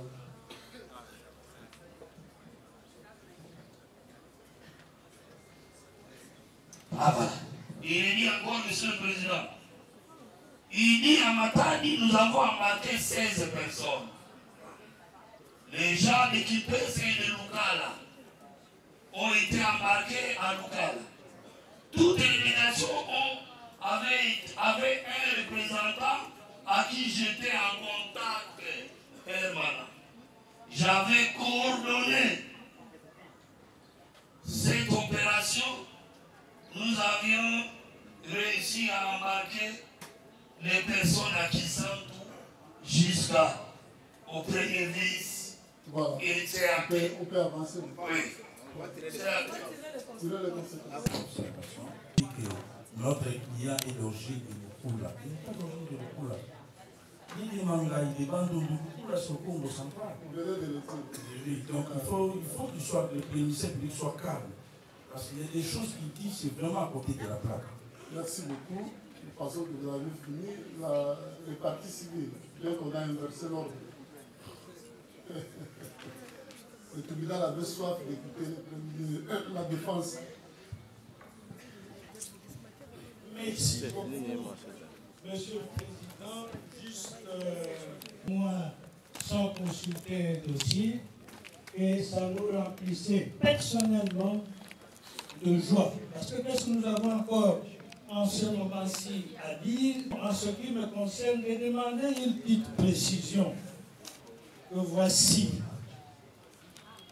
dans cette pérégrination, depuis des années, et lorsqu'on arrive à l'étape de Kassaboulou, le prévenu a dit que on lui avait demandé de garder 4 personnes, si je ne m'abuse.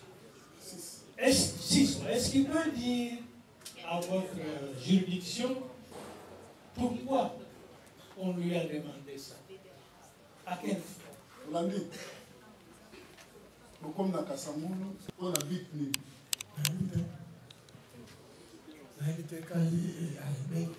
Donc, l'instruction n'a pas. Il ne connaît pas. Bon, voilà, donc il doit garder 6 personnes. On ne lui dit pas pourquoi. Nous allons attirer toutes les conséquences. Alors, lorsque cette fois-ci,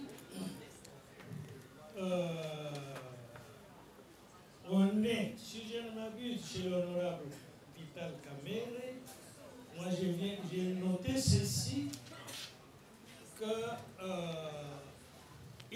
Malanga leur a demandé d'amener Vital Kamere au palais de la Nation pour qu'il puisse être présent quand je parlerai.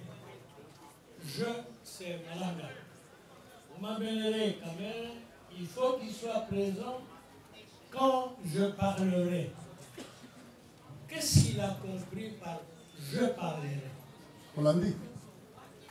Pour qui vous répondre? Abaki Ozolangai. Yo Lobaki. Alors, Bozolangai, Kamere, Tokedenae.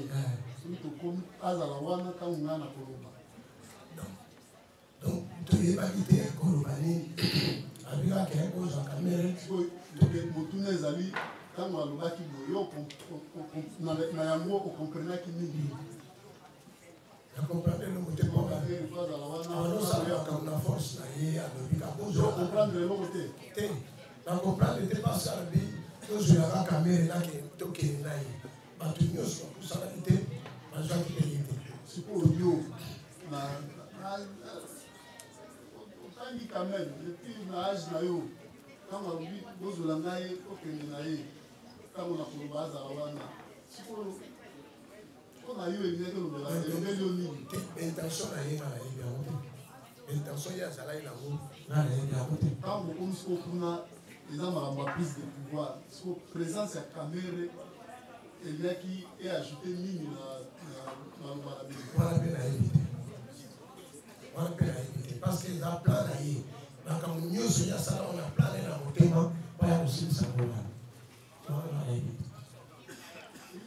Enfin, en ce qui me concerne, il a dit qu'on les a habillés. C'est-à-dire, ils se sont débarrassés des habits qu'ils avaient pour porter, si je ne m'abuse, des uniformes militaires. Je pense. Si tel est le cas, quel était son sentiment lorsqu'il change de tenue? On l'a mis. Oui. Pour répondre. Ali, un tout comment il y a là, place de changer ma tenue. place wana yebisaki bino déjà ke nyonso ezalaki forcé na monduki place oyo bato badolaka bateni ezalaki forcé na monduki place wana naza sur nakobaki yango clair ezalaki forcé na monduki sentiment na yo ezalaki mingi mais déjà naza bloqué nakozala sentiment wana te nazalaki déjà bloqué ekomi neti eloko mosusu epe adini akangi bato na gete na portail azoli mpe akoli bato nyonso na kati bilamba na oyo ya civile yo olakai ndeni nyonso etika na kutu place osaka mpango wana chez momo place wana ezalaki azala na monduki pays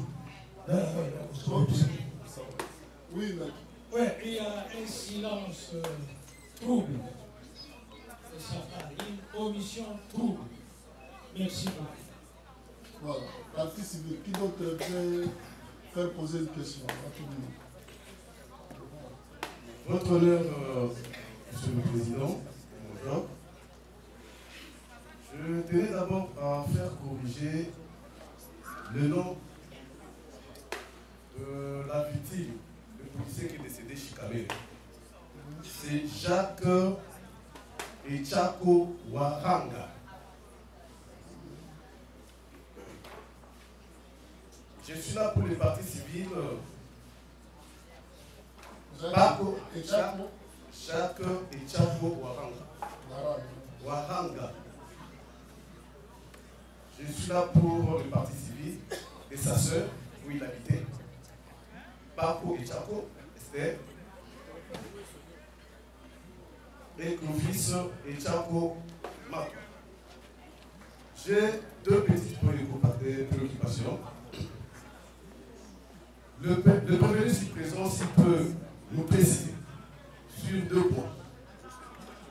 Nous dire exactement son niveau d'études. Son parcours scolaire et académique. Niveau d'études. Dans le monde de Zaki, en 89, dans un diplôme d'État.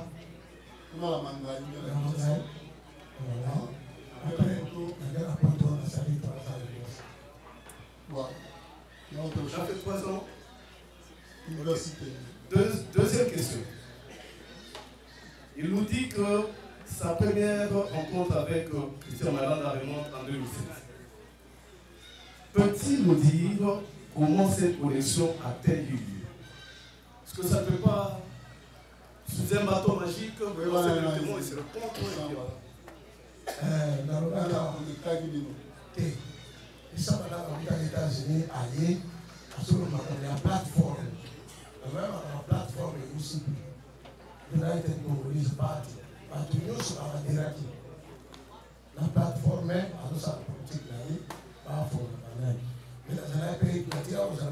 mais la conférence, mon cours, c'était on a ça par réunion, oui, on a ça par réunion. Il m'a intéressé pour ma conférence soit là. Que nous n'y avons pas comme ça. Ça va qu'il y ait tout le monde à la télévision, à Facebook, à sur le net, au bout, à mon état, on peut s'arrêter. Donc, on a. On s'arrête au bout.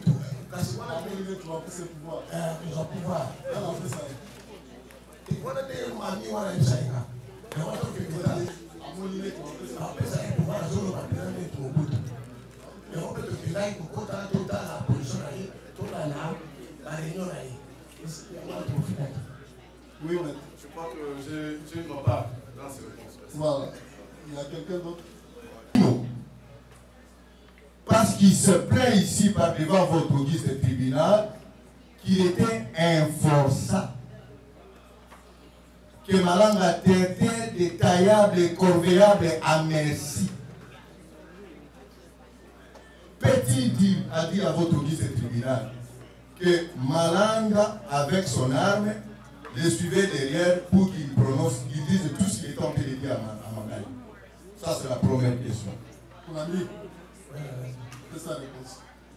Natikala vokedeso boke na Mangaï bojo yo kanga na konga kila Mangaï te na sala quelque part na boka na baki ONG et non recruté. Donc ça y est à rectifier. Donc ils ont dit ONG et non recrutement. Monsieur le Président, je dois préciser, je n'ai pas parlé de recrutement. Je parlais de sensibilisation et mobilisation. C'était vers pour sensibiliser les gens qui ont pouvoir. Christian Malanga azalaki kaka nsima na ona manduki nasensibilizaka aloba wana ya pouvoir olobaki te nandoko ozwa ata ebeya bato toya na bango soki nazwaki abakar po azalaki ke abotama na lisasa azozonga mpo azwa kosala et non recrutement oyo kosensibilize bato ya kosala. Merci. Monsieur le Président, j'ai une conséquence, mais c'est une extension dans son procès verbal. C'est pour nous, Monsieur le Président. Il a affirmé devant votre vice-tribunal que depuis que Malanga l'a pris en otage dans un bus, l'obligeant, arme à la main, pointée sur sa tête, s'habillait et entrait dans le bus, il n'est plus descendu. Parce qu'il avait peur, s'il descendait, Malanga devait tirer sur lui ou devait le suivre avec le véhicule et tirer sur lui. Monsieur le Président, mais lui-même affirme dans son procès verbal qu'il a reçu les instructions de M. Malanga avec six membres de son équipe d'aller faire la filature, je reprends les mots, la filature dans les domiciles primo de la Première ministre, Madame Soumina, Sekoulo du VPM Jean-Pierre Bemba, Tertio, l'actuel président de l'Assemblée nationale, Vital Kamé, et faire rapport. Question de voir quand est-ce qu'ils vont sortir, quand est-ce qu'ils vont rentrer. Monsieur le Président, la question est celle-ci. Est-ce que Malanga, avec son arme, était toujours là? Parce qu'il semble vous dire qu'il était pris en otage. On l'a dit. Ok. Malanga era kita ibiso na biso. Kiko kita 6 personnes. Pour ça là, le Canada Kamemba, nani Kamere Paul. La réponse est qu'en tout cas, le but est bien voté. Tous les qui coulent à tout le monde, nous sommes pas Congo, Bayebi Congo, Bayebi Sasate. On dit qu'on a un moteur, attendez les aussi. C'est quoi, yo yebi objectif ya mouvement bozo ebete. Hein? Que pour banda monde, wana ya zalaki te. Te zalaki te. Moza la Kasambu bozo ya. Bozo taxi. Na moyoki déjà muto bandi les cas bo filer dans par Jean-Pierre Bemba. Les cas bo filer dans par on a mis les interpellés au té que non ah muto na moni Kasambu ça na abelaki. La béni à toi est impossible. Abi bon ozokoya. Le moins non. Para moko. La zone est na bala ete. Yo moni déjà mutu nyamu nandi. Okozonga kuna ndenge. Abisa aboya otika boya to yi. Tu vois tina ki go filer kuna kona ni. On a payé ça. Mais oui, parce que l'intention d'ailleurs à voter à la plan de Soussou, on a pu utiliser la plan de Soussou. D'ailleurs, pas de mais pour le 53 ans. 53 ans, moi, je suis bon, ça n'a plus à jouer en mouvement. Tout le monde est 60 ans. Et par contre, on a un mouvement. Dis qu'à la raison, un mouvement là. Dis par exemple, tu as là. Quand on passe à un mouvement, et nous allons demander à Jean-Pierre Bemba. On n'a même pas de nom, les agents ont créé pour la revenu. Et le revenu, nous sommes dans la cible. On tout a fait. La réponse est des impossibles. Vous avez un commentaire. Quelque part, vous avez un commentaire. Nous avons fait sur l'institution, nous avons raté. Vous avez la réponse. Vous avez la réponse. Mais la été pour la vie est impossible à vivre aux gens. Pour la ligne, c'est impossible. Pour le Togoye Banzerate, puis le Bongeza, Trémo, au Tigamon, la motoplace, Wana, Baboka, pour les aïeux, Bakitogera, Bamba. Sans aucun esprit à dire au Camon pour aller. Pourquoi on a entendu la bonne enquête? Il a très c'est calme.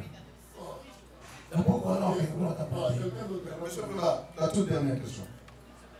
Nous courons derrière les... Effectivement, Rapidement.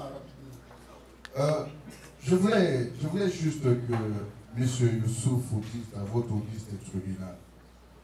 Parce qu'il dit que, se trouvant coincé dans les bis, pris en otage, il n'avait pas d'armes et qu'il ne pouvait pas se rapprocher de M. Malanga de peur que celui-ci le tire sur lui. Monsieur le Président, lorsque lui, M. Youssouf,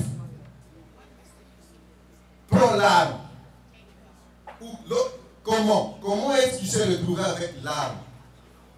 Parce qu'il s'est dit qu'il n'était pas sans arme, il n'avait pas autorisation d'avoir l'arme. Qui lui a donné l'arme et quand et dans quelles circonstances? Voilà, c'est ça que vous dites. Il y a des vieilles questions. Place il y a après ça on a arme de Saraka dans la maison de la nation. Ici.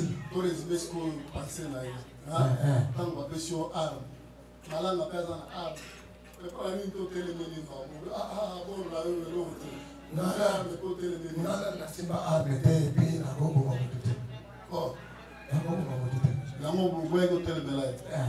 Parce que elle parle comme elle pour la force, nous sommes aussi la page de la photo. Ici. Côté de ce cas, on parlait des nations ici. Ok. Monsieur le Président, je finis pour dire que il vous a dit ici que il avait un tel plaisir lorsque ils sont arrivés devant le domicile de M. Kamé et que voyant son ami Aboubakar batteur sans vie, il est parti le prendre. Monsieur le Président, est-ce qu'il peut vous dire que c'est lui qui était l'animateur de Ingeda, celui qui est triste, n'écrit pas ça. Il peut vous le confirmer par des mots. On l'a dit.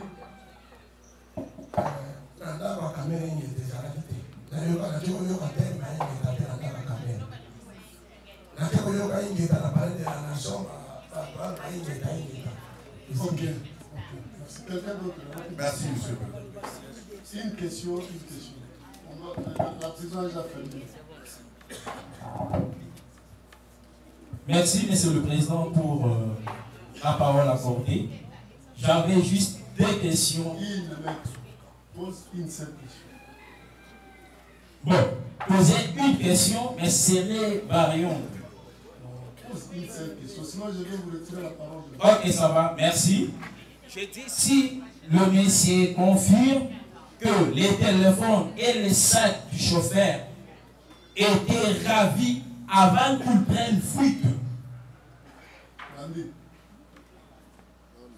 À poser cette question. Le téléphone n'a ça qui a chauffeur. Avant que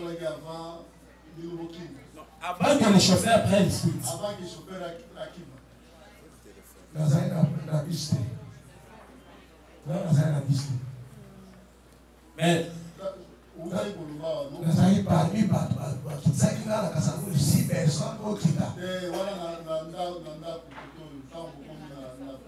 Mais bien sûr, on a besoin de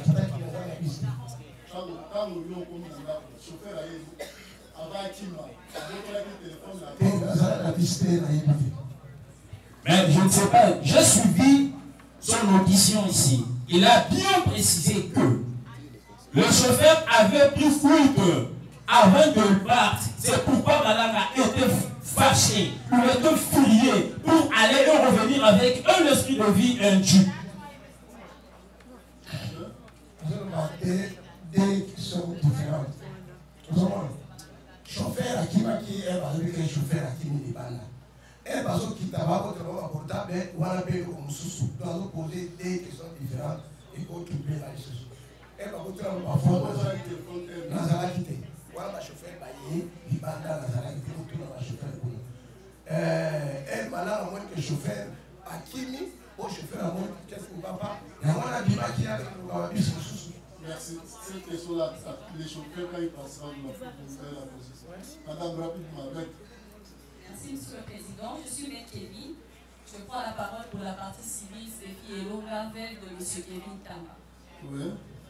il y a eu une question à faire poser à M. Youssouf Zangui. Cette question provient au fait d'une question du tribunal. La question était de savoir comment la Jeep Range Rover grise, des couleurs grises est-elle arrivée au Palais de la Nation. Le prévenu Youssouf a dit qu'il ne sait pas, il n'avait pas entendu des coups de balle, mais il a quand même vu la Jeep au Palais de la Nation. Notre question est celle de savoir, il a dit qu'il a vu la Jeep au Palais de la Nation avec certains de leurs éléments. Nous voulons savoir qui sont ces éléments. Est-ce qu'il peut les identifier ou nous donner quelques éléments identitaires de ces éléments qu'il a trouvés à l'intérieur de la Jeep de M.